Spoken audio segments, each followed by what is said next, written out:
Luang Por, in regard to the 5 hindrances to Samadhi, sloth and torpor, sleepiness, is the greatest challenge for me in meditation. How should one overcome this in the sitting posture of meditation? Well, it's probably right on topic, because with all this hot weather in the summer, sleepiness is often is the biggest obstacle in sitting meditation, and hot weather tends to exaggerate or accentuate that.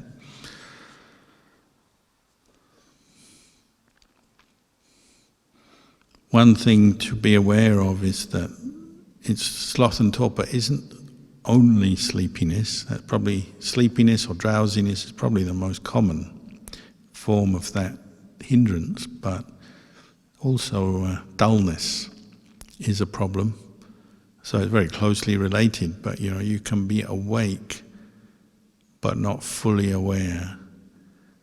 And especially if you've been sitting for a while and your body feels relatively at ease, not a lot of pain or discomfort, but your mindfulness slips, it's quite easy to go into a dull state as well, where you're not really progressing in your practice. You are enjoying, you might say, the pleasure or the pleasant feeling of dullness, which sometimes can appear as pleasurable compared with pain and agitation, restless mind, and so on.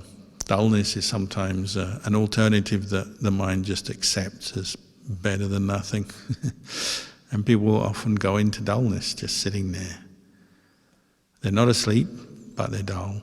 So that's also part of it. Drowsiness tends to come on, lead on, or arise out of dullness. And one obvious thing, you've mentioned how to overcome it in the sitting posture, and that's also a factor, is the fact that often we associate meditation with just sitting. And particularly in the lay life, people are reluctant to do walking meditation. There's a certain stigma attached to it with other people around who might look at us as weird or question what we're doing if they see us walking back and forth doing walking meditation. And that does come up. Someone was complaining about that recently, that they do walking in their garden and then other people see and question what they're doing. Or on retreat, sometimes it's not really taught. In some retreats, the only emphasis is on sitting, and that can be one way of practicing. It's not necessarily wrong, but it's almost like you're missing out on an opportunity to develop mindfulness in the walking posture if you only ever sit. And of course, sitting can just be a battle with sleepiness or sometimes restlessness as well. And the Buddha gave walking meditation as one antidote to sleepiness. And you can walk even in a small little room, a few paces back and forth, quite slowly maybe because you're indoors. You can also walk, in the traditional way we do walking meditation back and forth on a path between two trees or on an established pathway perhaps. But you can also adapt it and do circular walking, so around your block in your neighborhood or around a park or the monastery. Sometimes we do walking meditation as a group going around in a circle. And that's still valid walking meditation, so if you're finding problems doing the back and forth walking meditation that we usually recommend, then you can also try these other ways of going for a walk. But where you have to be careful, just going for a walk without any real goal and just sort of walking aimlessly may be a distraction in itself. But if you have a route that you've planned and you're going to walk around that route, then you can do walking meditation in different ways. That's one obvious remedy to dullness and sleepiness. Wake yourself up by walking. But if you're determined to fight it, and sometimes you do have to do that as you're sitting, well, what can you do? Well, one thing is put effort into your posture. Yeah. Sometimes over time, because we lose our awareness of the body, we slouch, our head droops, our back bends, and you sometimes, a simple remedy to sleepiness is sit up straight. You know. Sit up straight again, re-establish your posture and open your eyes. If you're sleepy, closing your eyes is going to make it hard to overcome sleepiness. So open your eyes for a while. Ajahn Chah said, focus on a candle. If you don't have a candle, some kind of light or object in front of you, you open your eyes and you focus on that to brighten your mind. Yeah, the Buddha said the hindrance of sloth and torpor is like being in prison, this dark dungeon, maybe with only a tiny little window or no window at all, and they throw you in there and lock the door. So you're like in there, in your mind, you're thrown in this dark place, the place of either dullness or sleepiness, and the mind gets used to it, so partly it's a habitual thing. And sometimes it enjoys it, in the case of dullness. But in any sense, it's like you're stuck in this prison of darkness. The mind has gone dark. So what is going to brighten your mind? Because brightness is going to pull you out of this. So number one, mindfulness of your object will pull you out of sloth and torpor. But these other things help you. So walking, or sitting straight, opening your eyes, focusing on a light, on a candle, or on a Buddha statue, for example. These tend to brighten the mind, so they pull you out of the dark dungeon of sleepiness. Recitation of Dhamma, recollecting, remembering words that you've heard, whether it's a chant, like the chants we've just done, or a teaching that you resonate with and makes sense to you and you like. Part of our practice can also be memorizing Dhamma. Because if you memorize Dhamma, then it will come up again and again, and it's there at your, it's part of your mind now. And there's a danger if we never memorize any Dhamma, then the mind can just not kind of grasp on the Dhamma very well, especially if we're inexperienced in the practice. One way to deepen your practice is memorize Dhamma, memorize chants, memorize suttas, verses, reflections, anything that stimulates you, inspires you. And when you recollect that, as you're sitting to fight off sleepiness, you can recollect or recite those words to yourself, and it can brighten your mind. You wake up, counters the slippery slope into drowsiness and then sleep down into that dungeon. So pulling yourself out of the dungeon, you grab onto the words of Dhamma that you recite. So you can actually chant or just quietly recite the words. And it's like pulling yourself out of the dungeon. Focusing on a candle is pulling yourself out of the dungeon. Standing up, the Buddha also said, wash your face, pull your ears, rub your face, do things, stretching, standing, stretching for a while can help. And if you were stuck in a dungeon, and it's a dungeon of your own making, so nobody's making you be there, it's yourself. Once you recognize it's a dungeon, you'll want to get out. So that's another part of it, isn't it? Recognizing a hindrance as a hindrance. As I said, sometimes we accept it as a kind of the booby prize of meditation. I'm not very energetic today, I'll just sit here and dull. It's better than being stressed, it's better than thinking about all my other problems, I'll just sit here dull. Sometimes we even enjoy dullness, and it is a habit of mind. Second best kind of prize in meditation, but you have to get out of that. You have to recognize it's a hindrance, it's a bad habit to get into, something you've got to work against, struggle against. So particularly monks will struggle against sleepiness. They'll fight it, they'll sit up, they'll work with their sleepiness, if they have to, they'll get up and go and walk meditation. Ajahn Chah said he'd sometimes walk backwards to wake himself up. So there's all these techniques we can employ to kind of bring the mind out of the dungeon of sleepiness. There's also the kind of long-term factors like lifestyle choices, lifestyle things that you can look into. Like if you've just eaten a meal, then afterwards you're going to feel tired. When you meditate, of course, you'll be battling sleepiness if you just had a heavy meal. If you haven't had enough sleep last night, then you might be sleepy in your meditation today. If you've been working hard all day and you feel exhausted, well, of course, sleepiness may come up when you meditate after that.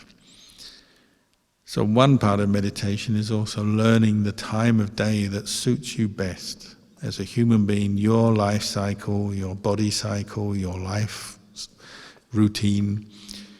Try and find the time when you feel most awake and you get the deepest states of calm, the best quality mindfulness.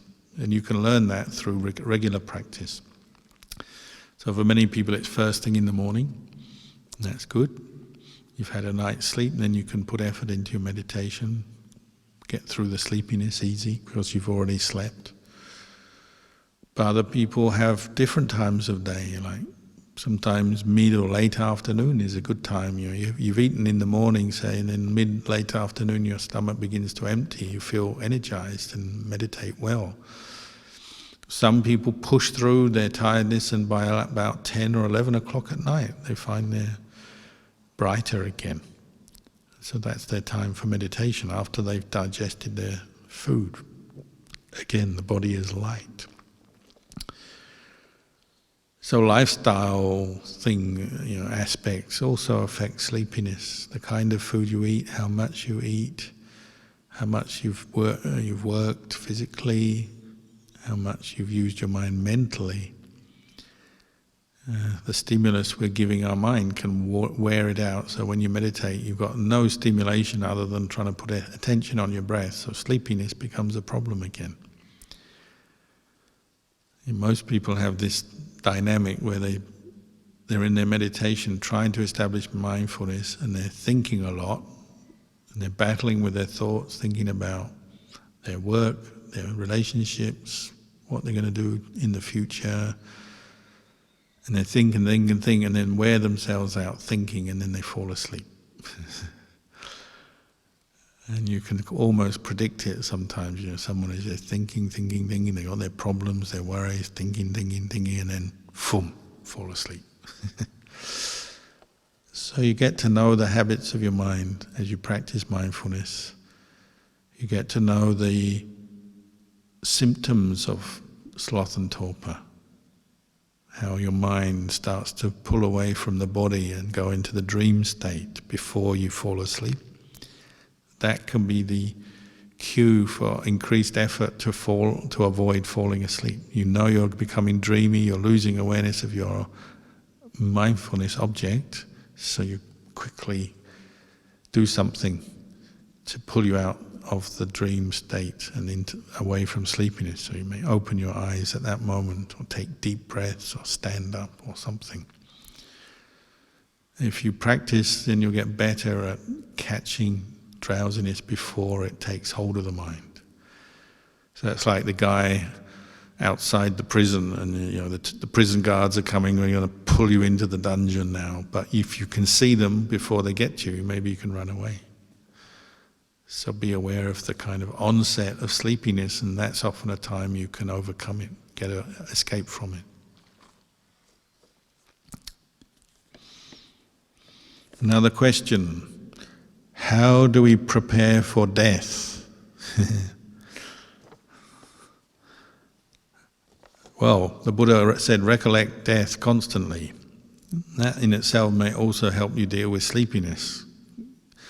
There was one monk who had sleepiness problems in Ajahn Chah's monastery, so he told the other monks, kind of ironically, but maybe he was serious, I don't know. He said, that monk, if he's having so much problem falling asleep, throw a cobra in with him into the room, into his hut with him. And the fear of death keeps you awake. You don't fall asleep when you're facing death, climbing a mountain, you're standing on a cliff, you don't fall asleep at that moment because of the fear of death. When you're crossing a busy road, you're not sleepy because you're risking your life crossing a busy road. So the preparation for death, recollection of death, can also help with sleepiness. And many Dhammas and parts of the practice are like this. They kind of balance each other, they link towards each other, they support each other. So mindfulness of death wakes you up. It's a good meditation object because it wakes you up and it cuts through restlessness, agitation, brings you to the present moment. So they use recollection of death to cut through worries about something in the future, because when you recollect death, you bring in your mind to the present moment. So the future doesn't matter so much. The present moment is what matters. What is the most important time? Here, now. That's what death recollection does. It brings you back to the present moment.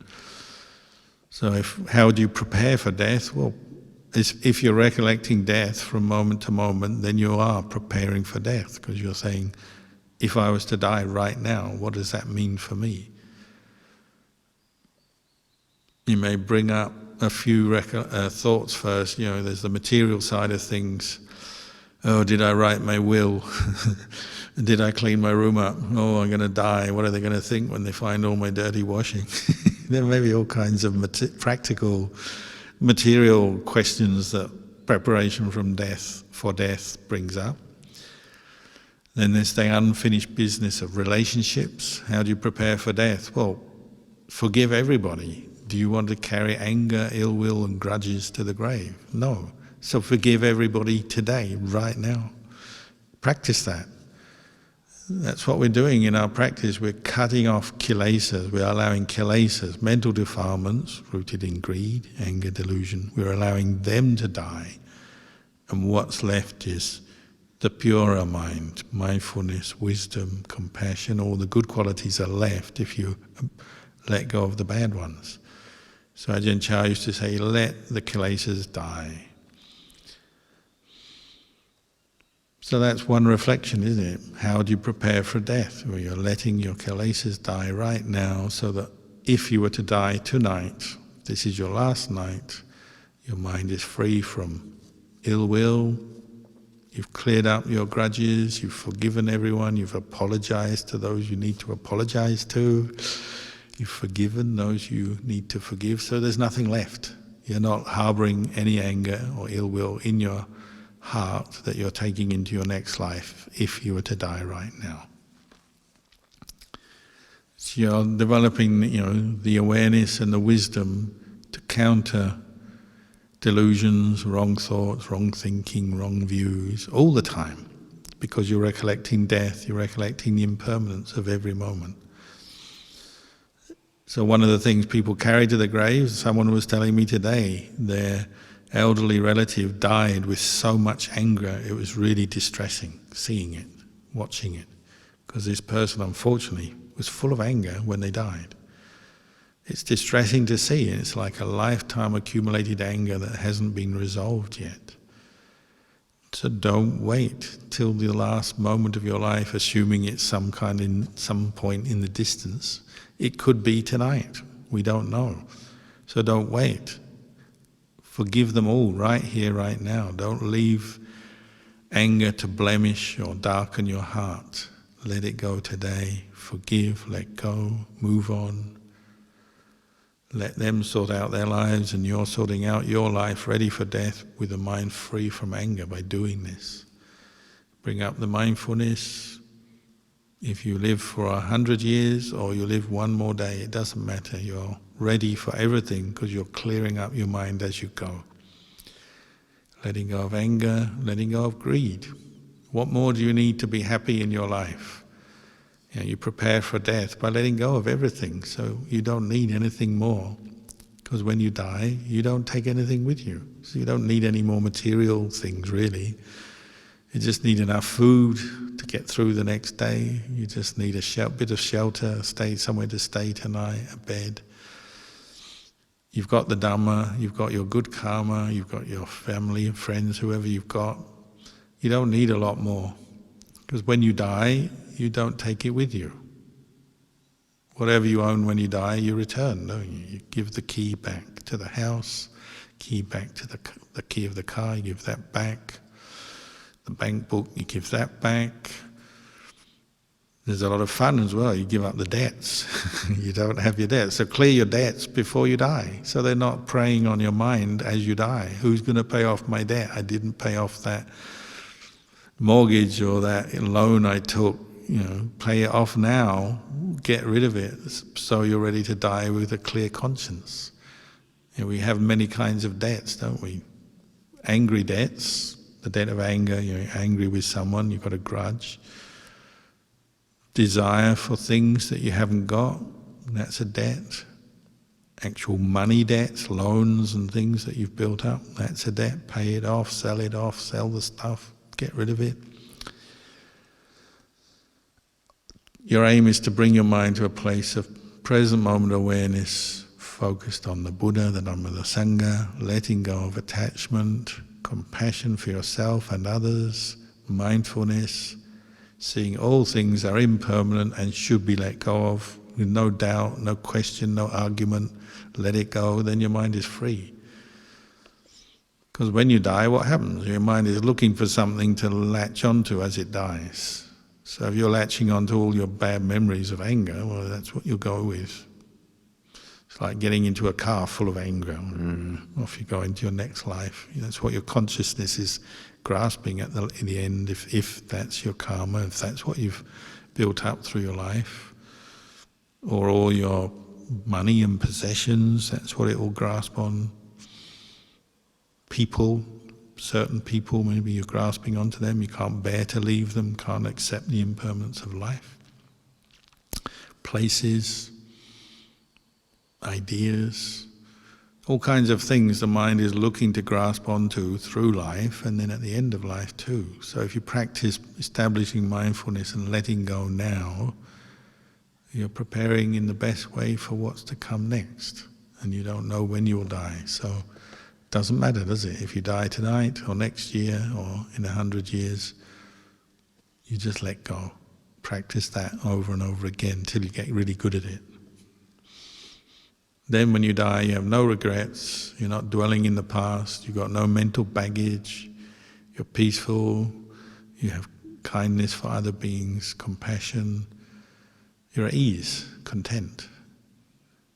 You're not deluded by the body, you know this body is not you, not self, let it go. This is the way we practice. And we, the Buddha's words, one who has mindfulness from moment to moment is as if they don't die. Because there's no past, no future, they're not attaching to anything. So it's as if they don't die. So as long as you've got mindfulness, you're prepared. Next question. What teachings and practices did Ajahn Chah emphasize? You could go on all night about this. It depends which angle you're coming from, which Ajahn Chah you're discussing, because he had many faces, many characters. What the situation was, whether it's a monk, a layperson, whether it was a monk who's full of doubts, or a monk who was already attaining Samadhi. He had different teachings that he would emphasize, but there were certain themes, I think, that came up over and over again. Sila, Samadhi, Panya. A lot of his teaching is very back to the basics, back to the same old themes. Sila, Samadhi, Panya. If you're a monk, Dhamma, Vinaya. So the Vinaya, the monastic form, the practices we do over and over again in the monastery, mindfulness of the Vinaya, commitment to the Vinaya training, commitment to mindfulness practice. This practice that we call the practices that are never wrong. Apannaka patipata is something he would often emphasize for monastics.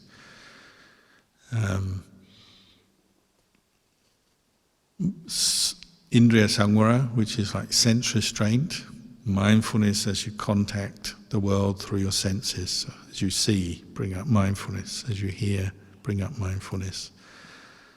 All your senses, bring up mindfulness and sense restraint over and over again. So sense restraint, bojane matanyuta, is like moderation and restraint in the consumption of food. Because food is probably the biggest, most continuous material thing you're involved with as a monk. Every day you need to eat. So there's an opportunity to really get lost in food, desire for food, the different kinds of food, the amount of food, learning to be content with, he would say, little. Little means 1 meal a day. So he wouldn't be torturing or encouraging people to, fast to the point where they got no energy or anything like that. He's just saying, learn restraint, practice eating little. So his description of eating little was when you're eating 1 meal a day and you get to the point where you're almost full, stop. And if you don't take those last few mouthfuls of food, leave them. And that's a practice in itself, because if you've already only eaten 1 meal a day and you've got a bowl full of food and you've eaten your fill, or just got to your fill, there may be 1 or 2 treats left. People tend to leave fruit or desserts to the end of their meal. They tend to. So if you're going to leave a few mouthfuls, rather than eat them, you leave them and just take, say, plain water to fill up, which is what Ajahn Chah taught. More often than not, those things you leave tend to be the treats, the thing you would actually like to eat most, maybe, if you're into sweets or fruits. So it's hard. What monks do is they eat those early on, so then they're not the ones that's not the thing they have to leave behind. So depends where you're at in your practice, but learn not to eat to your fill. Reduce your fill by a couple of mouthfuls, 3 or 4 or 5 mouthfuls, and fill up with water. So you have a little bit of food left at the end of your meal. That's called moderation in eating. You have enough sense restraint and enough self-control that you don't pig out, or you don't even just eat the normal full amount. You just eat slightly less. So sense restraint, moderation in food, and then this term Ajahn Kalyano yoga, which means dedication to wakefulness, alertness, heedfulness, you could say mindfulness, dedication to bringing up wakefulness, mindfulness, so making that the center of your practice. That's what's important, bringing up mindfulness, so going against the tendency to daydream, fall asleep in your meditation, daydream, fantasize. Anyone who meditates will know these are the things that happen as you're trying to train in mindfulness. There's a little battle going on, and this part of the mind just wants to daydream, fantasize, think about interesting things, stupid things, hurtful things. You'll see the whole range. But dedication to wakefulness is saying, no, I'm going to come back to my meditation object, wake myself up by practicing mindfulness, dedicated to my practice of mindfulness on my meditation object. If I'm sleepy, maybe I'll get up and do walking meditation because I'm dedicated to wakefulness. And Ajahn Chah would lead the Sangha in staying up late regularly, not giving in to sleepiness, not going to bed when you want to, but pushing through that desire sometimes. So you stay up a bit later than usual, and sometimes once a week staying up all night. Dedication to wakefulness, getting up in the morning, early bell. I just went back to Ajahn Chah's monastery and they still have the 3 o'clock wake-up bell. For some monks, that's the most hated bell hated sound in their life. Because you would rather lie in, sleep, doze, indulge. So dedication to wakefulness, getting up early, staying up late, practicing mindfulness in different situations, working with yourself. So these are 3 practices. Ajahn Chah kind of abbreviated them to eat little, sleep little, talk little. So talk little isn't exactly the same as sense restraint, but you'll notice if you're talking a lot, you tend not to be very restrained with your senses. The more you talk, the more you get lost in your moods, happy moods, unhappy moods. So, the more you talk, the more likely you are to disagree with someone on an opinion, so you end up arguing or having some bad feeling. The more you tend to gossip about stuff which often isn't true, and you just get lost in, exaggerations, rumors. The more we talk, the more chance for our mindfulness to slip away. So it's not exactly the same as sense restraint, but it's very closely related. So you hear this refrain from Ajahn Chah all the time: eat little, sleep little, talk little, practice a lot. Other teachings he would give all the time: be patient with your mind, be patient with feelings and experiences you have in your body, be patient with other people, be patient with the hot weather, be patient with mosquitoes, be patient with sound. Whatever it may be patient with it.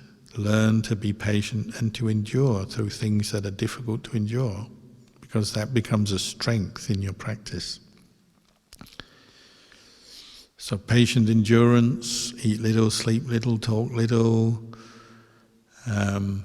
For lay people, he might also emphasize the 5 precepts. Just keep coming back to review your 5 precepts. Establish yourself in Sila Dhamma, the 5 precepts: forgiving others, letting go of anger, being honest in the way you earn your living, giving up the tendency to cheat or bribe or steal,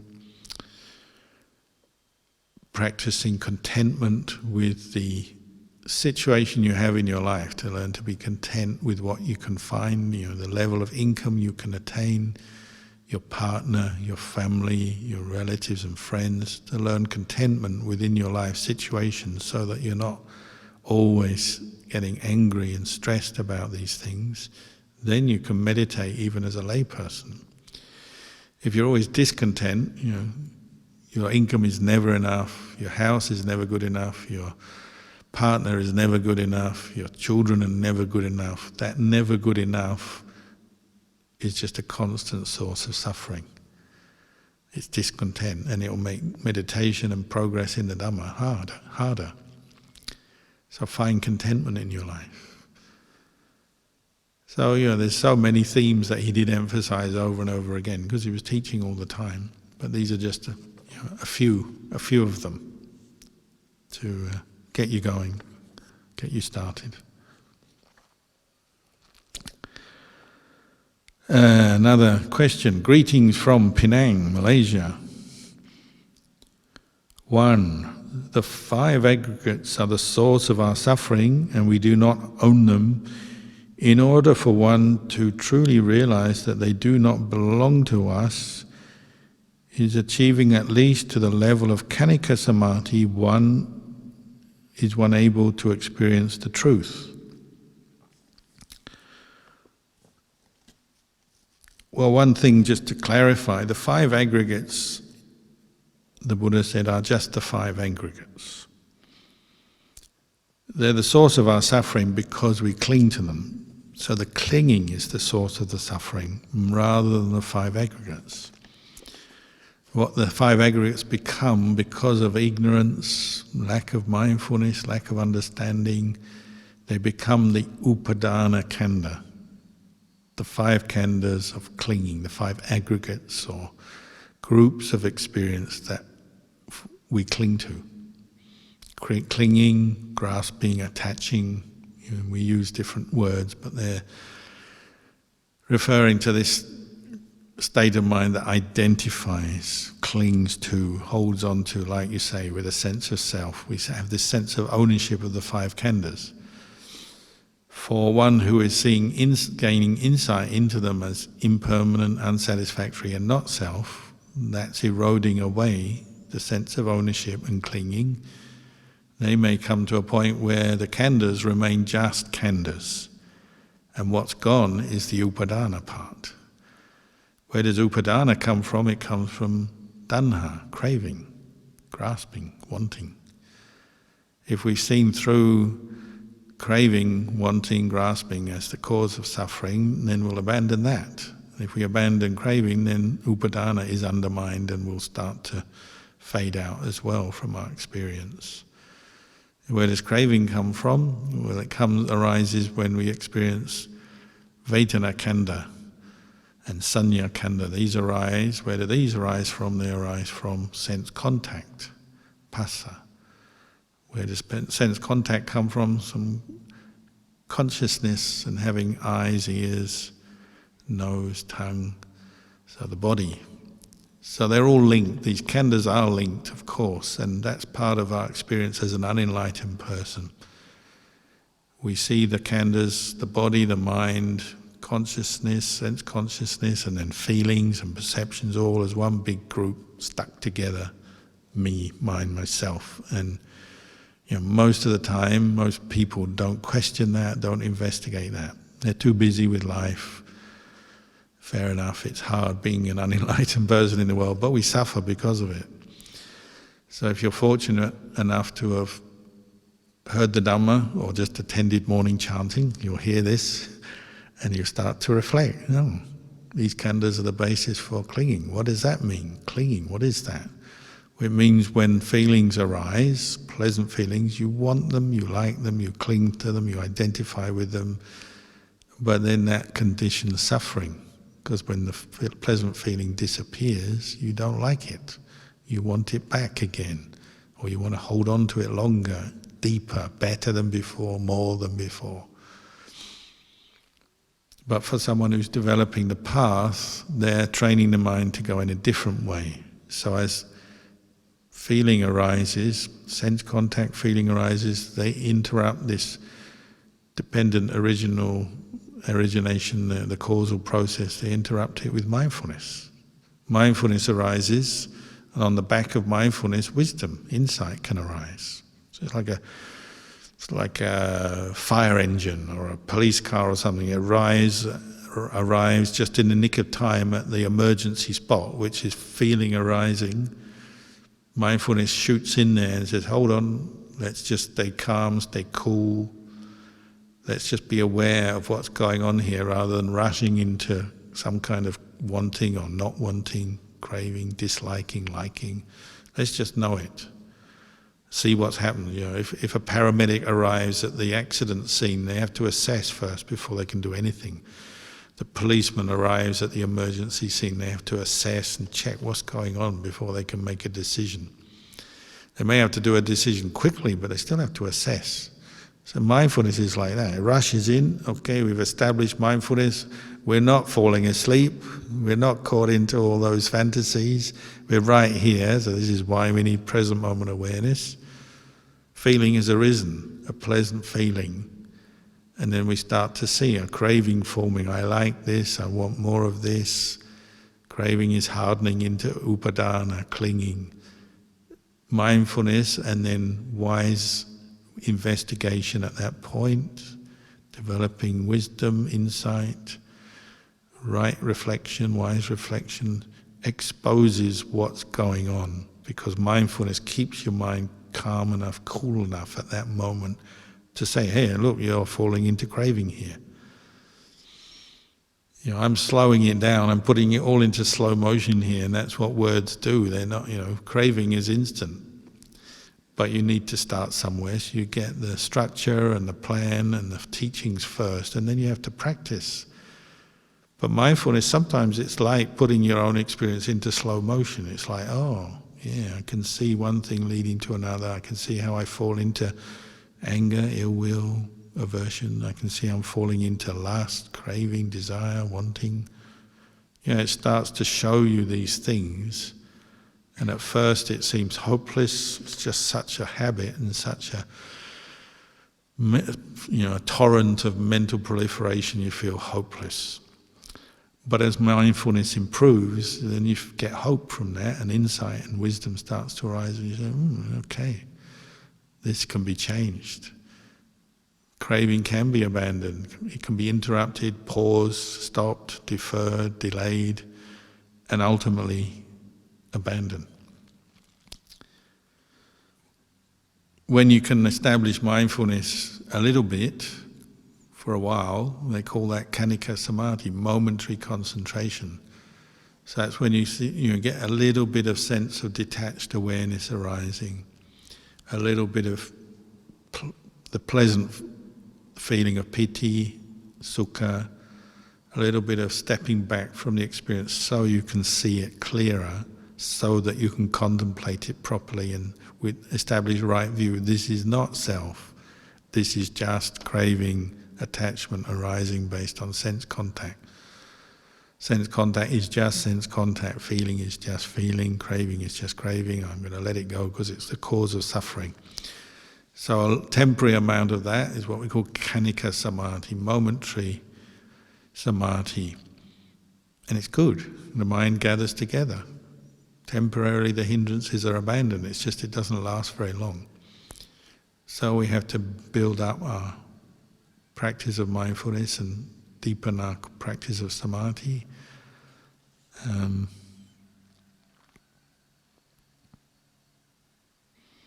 So Khanika Samadhi can certainly give us some insight into the truth, but I think most practitioners would say it's not enough on its own. You have to deepen it. You have to really get your mind to the point where it's regularly and for periods of time beyond the hindrances. You have to develop more self-control. So Khanika Samadhi is the course for Upajjhara Samadhi, where the mind is beyond the hindrances for longer, deeper, better. Upajjhara Samadhi is the course for Appana Samadhi, which is a kind of catch-all term for all the jhanas and all the deeper states of one-pointedness, where the mind really goes beyond the hindrances for long periods, which is the best way to come and contemplate your experience of craving and clinging from a place of real stillness, no hindrances. Coming out of that is wisdom and insight, sees things much clearer, doesn't it? If the hindrances are gone, long gone, then you can see things with a detached awareness, really understand them and know them in a neutral way, so you're not falling into more craving. So the deeper the samadhi, the better. The more continuous the mindfulness, the better. This is what we're aiming for more and more. This is what Ajahn Chah emphasized over and over again. Mindfulness, present moment awareness. If it's not good, meaning a klesa, let it die. Mindfulness is the path to the deathless.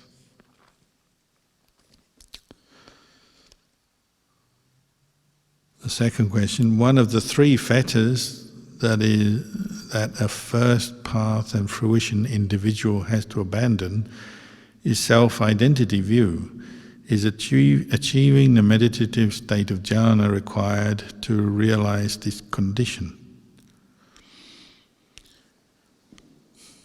Well, again, we're going back into Pariyatti, the textbooks, which Ajahn Chah didn't really do much of, in the terms of he read the textbooks, he knew them, and he would discuss them, bring them into the discussion, but he didn't emphasize too much, thinking too much about jhana, because it can be very deluding and an obstruction in itself. Of course, the textbooks say that a moment of Margapala is a Lokuttara Citta. It's beyond the Lokiya Citta, the ordinary Citta that's still caught up with hindrances and defilements. So a moment of, we would say, jhana, or the forest monks often use this term Appana Samadhi, because that could be a number of levels or depths of jhana. So it's a kind of general term. But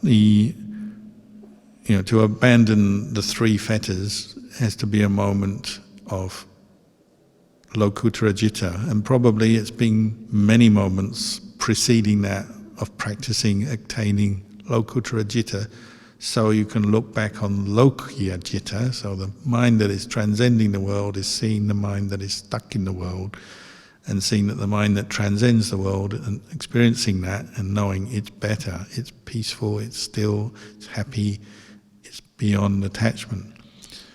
So Ajahn Chah did say one thing once. He said, if somebody experiences the first jhana where you have vitaka, vichara, piti, sukha, ekakata, these factors, it's a glimpse of nibbana. It's a taste of nibbana. It's the best thing somebody who has not yet attained the fruit, the path to fruit, it's the best way they can know nibbana. It's not nibbana, but it's the best way you can know it, isn't it? It's like something like water. They say there's a river down the road here called the Yarra River, which is a nice, cool river coming down through the mountains. But you can't see it from here. But we do have streams and ponds here. So you go and step in a pond or a stream, it's not the Yarra River, but it's giving you a very good idea what the Yarra River is going to be like. It's just going to be bigger and better and deeper and more profound. It's a bit like that, isn't it? You attain a state of samadhi, deep samadhi. It's not nibbana, but it gives you a taste of the mind that is withdrawn from experience, is very detached, and can look back at experience and see it in a more objective and detached way. That you see, even pleasure can be a cause of clinging and attachment and a cause of suffering. We attach to pleasure, we suffer.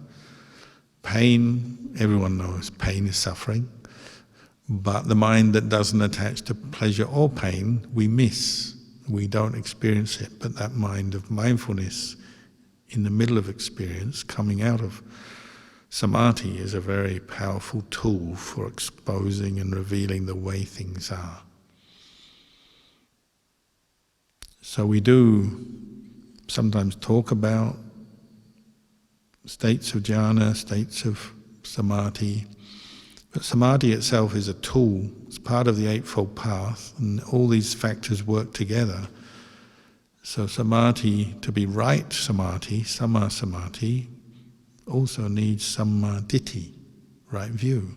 We have to educate and learn the Dhamma, listen to the Dhamma, reflect on the Dhamma until our wisdom faculty is ready to see the Dhamma, supported by sila and samadhi. So it's panya, wisdom, that cuts off defilement.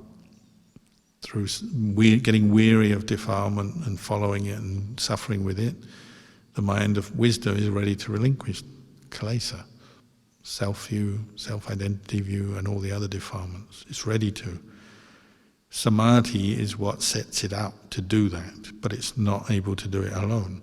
Samadhi has to be backed by a right view.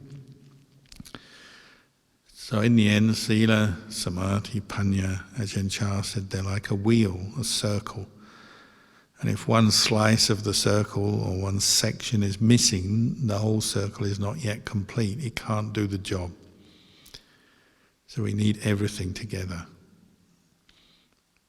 That's why wisdom, ultimately wisdom is what covers over the practice, supports the practice, guides the practice, links everything together, and is the final kind of piece of the puzzle, if that's what you want to call it. Samadhi alone could never be the practice, because otherwise, that's why the teachers in the time of the Buddha had not yet become enlightened. They had great samadhi, jhana, but they weren't yet enlightened because they hadn't fully developed wisdom. The Buddha had wisdom, developed wisdom. So he taught the Eightfold Noble Path, sila, samadhi, panya, all together. So I'll leave it there tonight, and we'll wish you all well.